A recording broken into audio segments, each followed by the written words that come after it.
Hey everybody, welcome to The Good, the Bad, and the Ugly. And what can you say about this set? The set 16 really just opened the floodgates. There's a completely different type of Datacron than any we've ever seen. The faction mechanics cover every single thing in the game, so that level 6 can cover anything.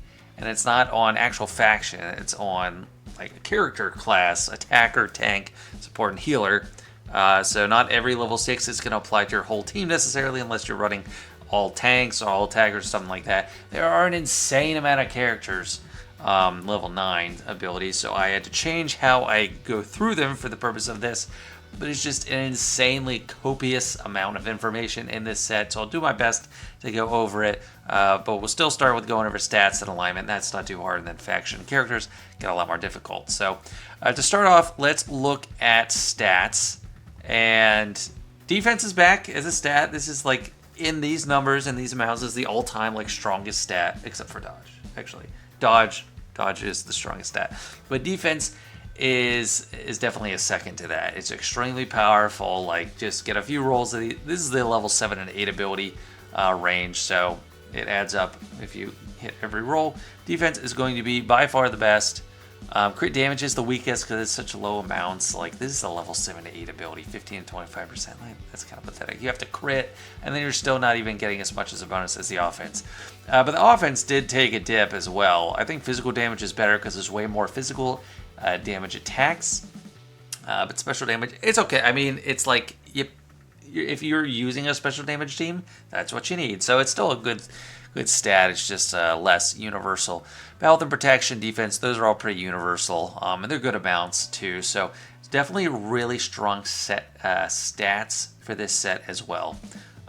So that's pretty normal, just pretty wide. Like there's no bad, ugly stats. Like none of these are truly terrible. We don't have accuracy. We don't have crit chance. So that part is definitely nice. Next, these are my thoughts on the alignment mechanics, dark side, and all the portraits I took from Swigga.gg, so they're updated. Pretty cool. Hopefully there's not too much confusion. I don't think there's anything in question here. But the one up top, I think, is the most universally applicable. The speed up whenever dark side uses a basic ability. It's going to happen. You're going to use a basic, assist count 2, and there's just permanent speed up, basically. Really useful. Dark side tank revive is definitely nice, and you want to use that on your stronger tanks that don't normally revive. Like Riva always revives anyway, so I didn't put her here. Like Malgus, Royal Guard, Sith Empire Trooper, pretty impactful ones to use on it. Then the damage over time, we've had this several times before. We've also had these other two before as well, but Lord Vader and Wampa stand out, especially because Wampa has his own level 9 ability, so probably try to get this one if you are running a Wampa and trying to get a Wampacron. This special ability getting 50% turn meter, I put it's bad. It's not like horrible, but it's just not super impactful. It's just kind of a limited impact. And then the protection up, I think it's pretty underwhelming. If it was like 50% or something, that'd probably be pretty decent, but just 20%, not that crazy. The light side, sorry, I turned off most of the slideshow effects for this, but some stayed on. For light side, it's not clones like it has been in a lot of recent sets. They're all different. I think by far the best, and that's the only one I'm really recommending to hone in on, is getting crit chance up, crit damage up, and offense up for doing a basic, which happens all the time. You always do basics. You're going to be permanently having those buffs. Think about like Imperial Troopers. They can really get a train going and do tons of damage with that. The inflicting debuffs, getting extra max health damage, kind of like a mini Amplify Agony. Not insane. It's decent, so I just give it the nod as a good ability, but not crazy good. The Dispel one, a little bit better than the Crit Chance thing, but the Crit Chance is bad ugly. Highlighted in orange is bad ugly, and we're going to be focused on that later. And for that level 9 abilities, because there's going to be a lot of the differentiation there. But then the Dispel, it could be like pulling a rabbit out of your hat. Like you have a 25% chance to pull something off, but it's not really reliable, so it's pretty bad. And that's the faction mechanics. They're nothing too crazy about these. And I did forget one more ugly one. They always throw this one in. They recover 2% health whenever they quickly hit an enemy. It's just very limited impact. So that was just ugly. Forget about that. Before I move on to the level 6 bonuses, faction mechanics, whatever, I want to rank in order of impact just each class, because it's not like you're limited on what teams. Every team, almost every team could use any type of level 6. So in general, I think the attackers are the strongest, and I'll be going over those last. Supports are the second strongest, tanks, and then healers. And this is also the order of the amount of those types of characters. So they're the most characters in the game are attackers, or the most populous class is attacker, followed by support, then tank, then healer. So with tanks and healers, there's just less room for application. But with attackers and supports, you definitely can't go wrong. So first I'm starting with healers. It's the least populous class of character in the game. There are not too many of them. I have some of the notable healers down here. There's only one really advisable ability, and it's the long one. Good rule of thumb with Datacrons, if you see a whole wall of text, just keep it. It's good. It's the best thing because they just put so many clauses into it. These ones on the left are just kind of limited impact. We've seen most of them before. I'm not going to talk about all of them. This one's like dealing damage. This is kind of healing yourself a little bit.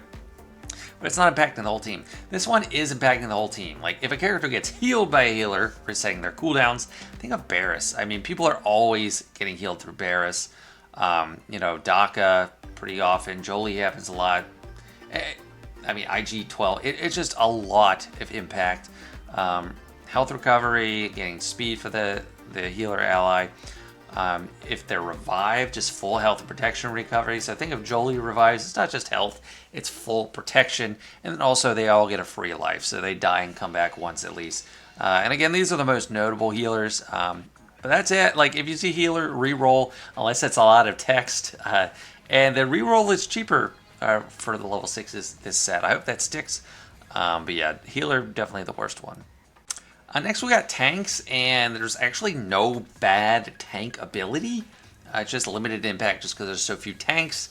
But they're all pretty good. I mean, we got the damage reduction, we got the crit avoid thing, grits, which makes them kind of like Malik. It's all health, no protection, and take reduced damage. Damage unity for 2 turns. All these can be pretty useful. The longer one, the unique one that's new to this one, I think is probably the strongest. Gaining extra protection recovery, generating more protection after they lose all their protection. So there's tons of protection, almost perma-taunting whenever any tanks are inflicted with a debuff. They receive less damage from attacks out of turn or assists, and it is really crazy. So it's just really durable for all these tanks. I didn't list specific tanks in here because it's just generic applicability. So I didn't feel like singling certain ones out. There's not too many tanks in the game, but if you're using a tank like an actual tank, there's a good way to go. But technical tanks that don't really act like tanks, like think of B2, Zeb, they're not really good for these that much. Some damage reduction, but like not for this one. But yeah, so tank, decent, but I would go for attacker or support. And speaking of support, here we go for this one. It's definitely a good mix here. We do have one completely dominant role, the long one, of course. But the ability block, like kind of permanent ability block, like if no one has it, you're going to have ability block with the support. That's pretty good. Granting buffs can be useful too, because that can also apply at the beginning of a battle to really get the jump on someone or catch them surprise. This one's kind of bad. We have it for Separatists right now in set 14 or something. Just a little bit of a chance to remove a little bit of turn meter. We got this recovery for a lot of debuffs.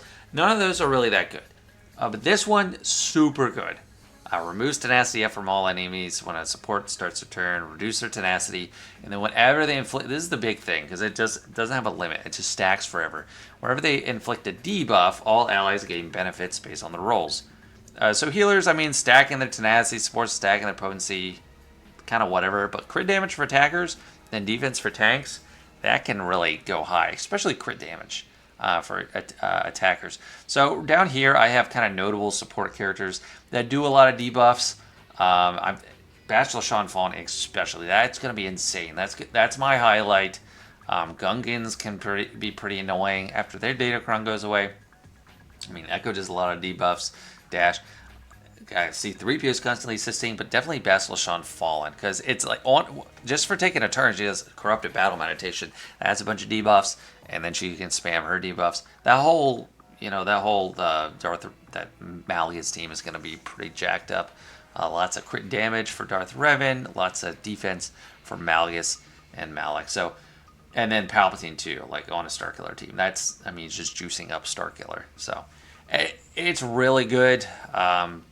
Just like for every level 6, the best one pretty much is the long one that they made just for it, and there's no exception. So definitely keep that in mind. Just look at your supports on each team. Are they doing a lot of debuffs?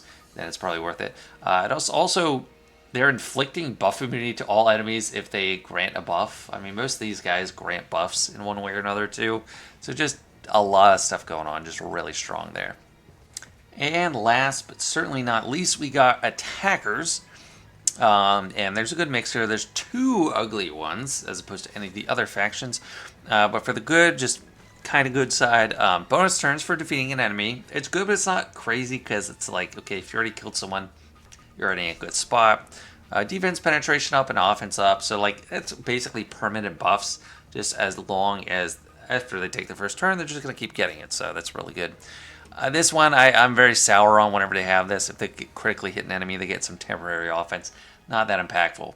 But the ugly one that's not the unique one is Riposte. Like, we have seen Riposte in limited forms. Like, we've had it granted to certain factions. But it's not... It hasn't been, I don't know, unleashed. All attackers can get Riposte. It's crazy. This one is also focused around attacking at a turn. Whenever they crit, they attack again, which is crazy. Like, that's just crazy. It's really good. I mean, this one's still probably better than Riposte, but... and then whenever they attack at a turn, they deal bonus true damage. Like, and how much is it? Like, when we got the Garn ISC rework, or the Imperial Super Commander rework, it didn't seem like that crazy until you see how much true damage it is. How much true damage is it going to be? This is going to be crazy. Try to get as many of these as you possibly can. The best level 6 in the whole set, I'm pretty sure. And I've listed a bunch of attackers that are notable for attacking out of turn. Especially Malicos. Oh my gosh. Malicos is going to be a juggernaut. He's just going to be a world beater, destroy everything. Especially the true damage. Just crazy. He's going to be a weapon of mass destruction. Starkiller is also going to hit like crazy. General Skywalker, like he counterattacks like crazy. This is OG Chewbacca, this is 3PO and Chewie. Like all these guys have some sort of like, counterattacks, a lot of assists. Ahsoka's always assisting. Bo has a lot of assists going out there. Resistance Hero Finn generates counter chance just by having Inspired. So, I mean, that's what they're really focused on. Attacks out of turn. The extra attack is nice here too, so this is definitely just so good. I can't say enough about it. Try to grab as many of these as you can, but it's hard to do. It's like, there's so many options, it's like hard to roll this one. So maybe roll to a level 9 attack. If you get an attacker level 6, go to level 9, and then re-roll that level 6 until you get a bunch of these. And it's cheaper to re-roll a level 6, so I think this is definitely a good strategy. And looking forward to it. Just look out. And now it's time to talk about the level 9 abilities. There are tons of them. I'm going through them from really bad ugly to bad to good to strong ugly because there's so many of them. I didn't think it made sense to break them up by role. I don't know if that's for the best, but it's just really hard to organize. Just keep an eye, just look at the later ones. So the ones you want to dismiss, there's 3 different cup abilities. The last 2 are terrible. Just because it's cup. Like, they would be good on someone else, but they're not enough to make cup useful. Sabine, she has a bad one too. Just very limited impact. A little bit of a chance to gain a little bit of defense penetration. Terrible. Ewok Elder, I don't know why. I don't get it. Like, he's decreasing his health into oblivion. Ewoks aren't even that good of a team. I think it's just weird. Maybe I'm missing something. Doesn't seem good. And then Watt. This is probably the biggest evidence of like just procedurally generated effects that no one actually looked at. Because Watt can't deal damage. Now if you say like, okay, if it counts him triggering people's dots, that's one thing. But I don't think that really counts. Because it's still the dot, the damage over time, doing the damage. So that's just terrible. Like, this is pretty much never going to do anything. But those are the ones that are really, really bad. And next we got the ones that are just bad. Maybe it's just because the ability is bad, or situationally it's not that impactful. IG-11, this could be useful. I think it'll just be kind of limited impact. He gets Foresight whenever an ally recovers protection. Not going to happen all the time, but it's going to be nice when it does. Boss stacks his damage and some speed. It's going to be really slow because it's only from stun, so I think that's bad. It's not going to do nothing, but it's bad. This is like a bailout for Nihilus. That's too little, too late. Like if he falls under 30% health, he's going to get an extra turn, recover some health. Not going to come into play very often, but it could potentially be decent, like save you somewhere. But I wouldn't recommend it. Stormtrooper Han, I mean, it's okay. He's going to go below health. It would be great on another tank. He's just not that good of a tank. The ability is good, but just he is not that great. 000, doing extra damage, but you're not really relying on 000 to do extra damage, so that's why this one's bad. And then Gamguard, the losing taunt and removing Terminator, that's actually a bona fide strong ability. It's just Gamguard isn't really worth using.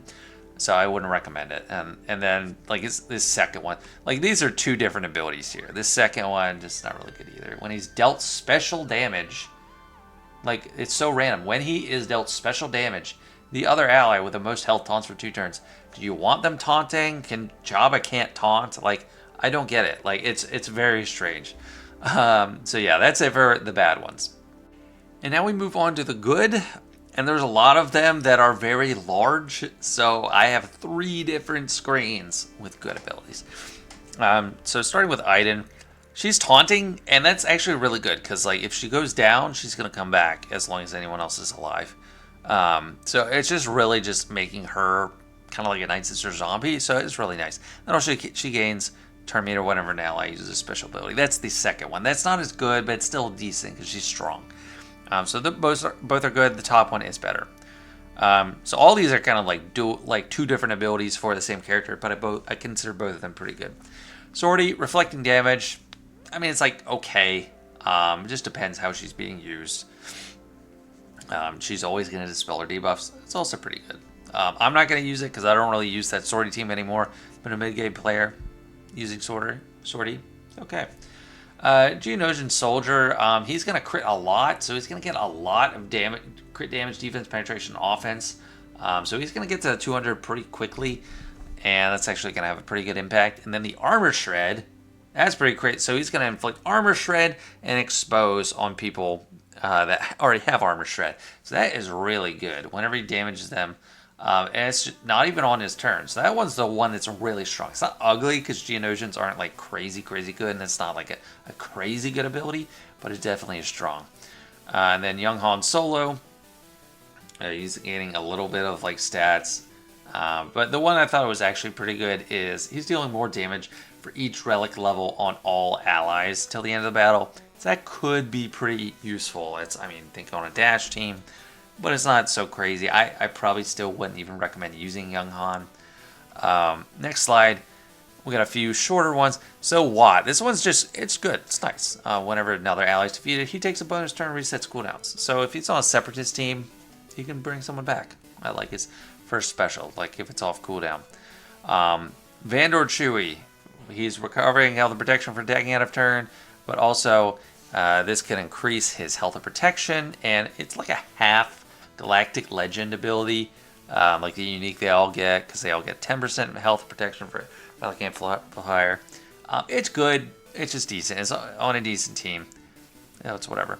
Emphas Nest, she's going to come back and get protection over time, take a bonus turn. It's just a second life. It's okay. It's good.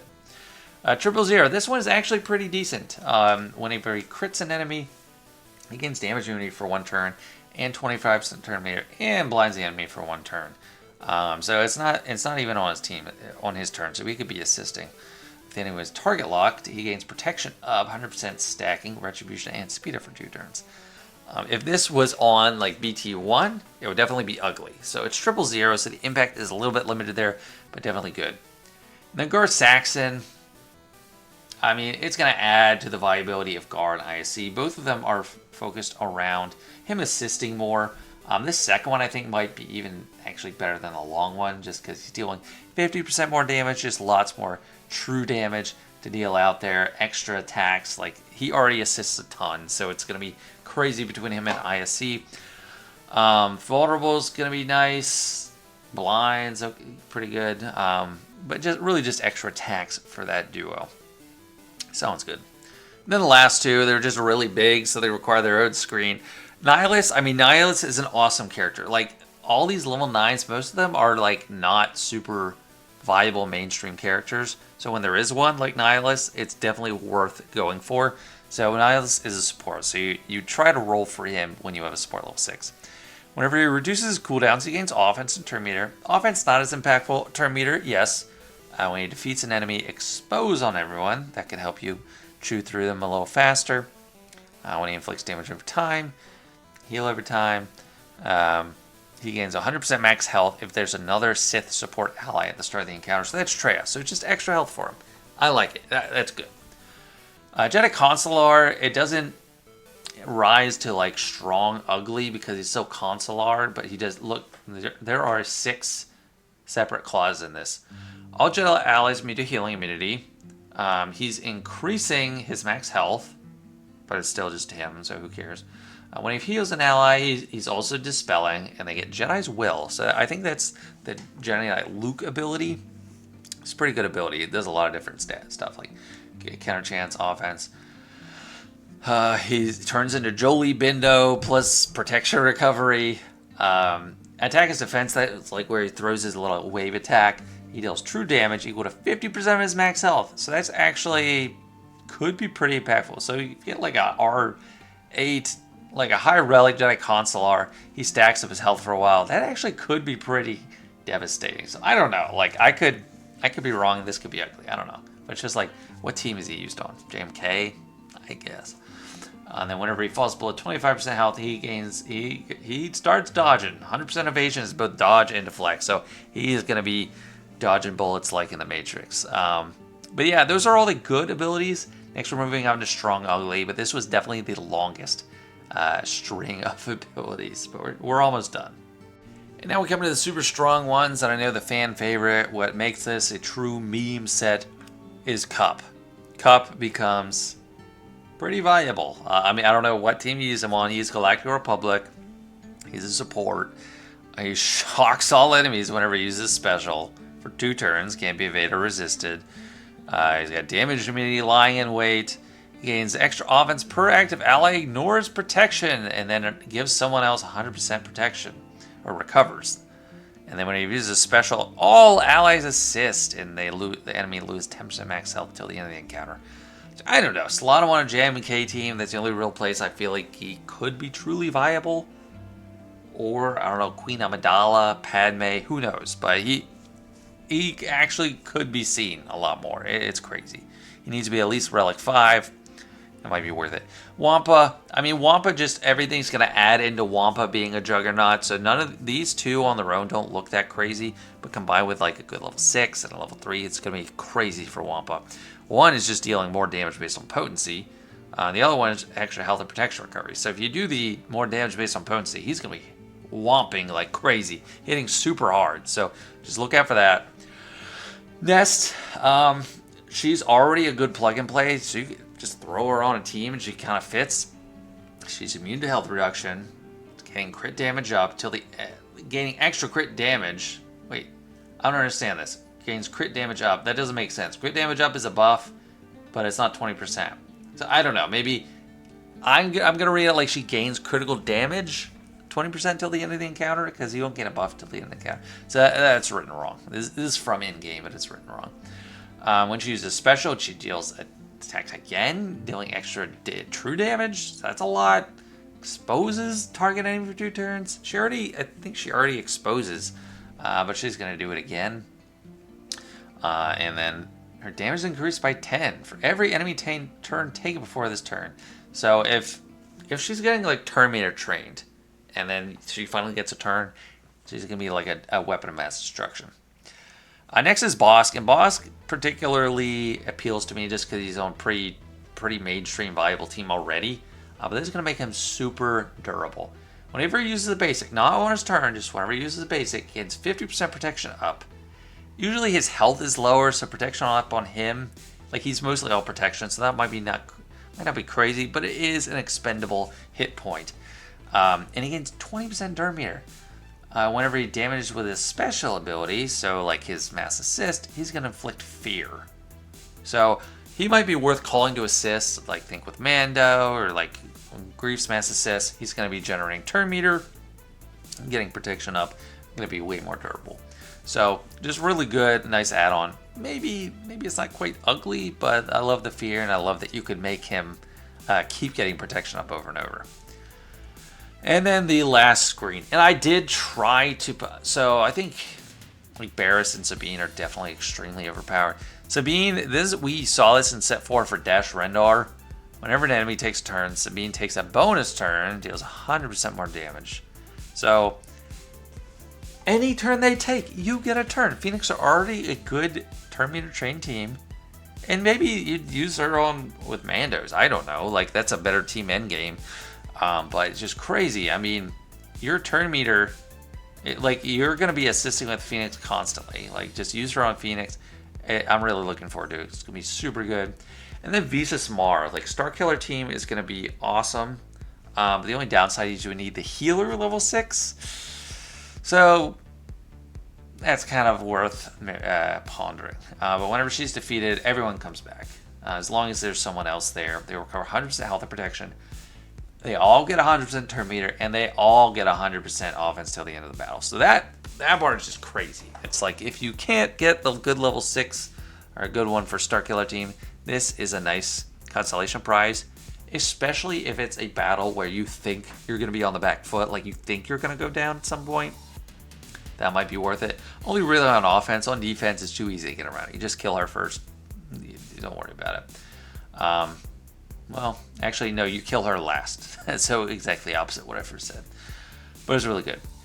Barris. When she uses a special, all jellies gain 50% max protection till the end of the encounter. It just stays there. Remember, she gains turn meter, which is all the time. So don't throw them on JMK because she needs the turn meter. She gains max health. And dispels buffs from a random enemy. So she's going to be super tanky. I'm thinking Ray. Remember, she's critically hit, but I don't know. Jedi allies gain 10% critical damage for the rest of the encounter. So she can really juice herself up with health, really juice her allies up with damage and protection. And Stormtrooper Han, I mean, it's really good. It's just, I don't know if he's actually going to get used. When he gains taunt, all allies get protection up for 50%. Like, there's no qualification on that. It's no type of ally, just all allies.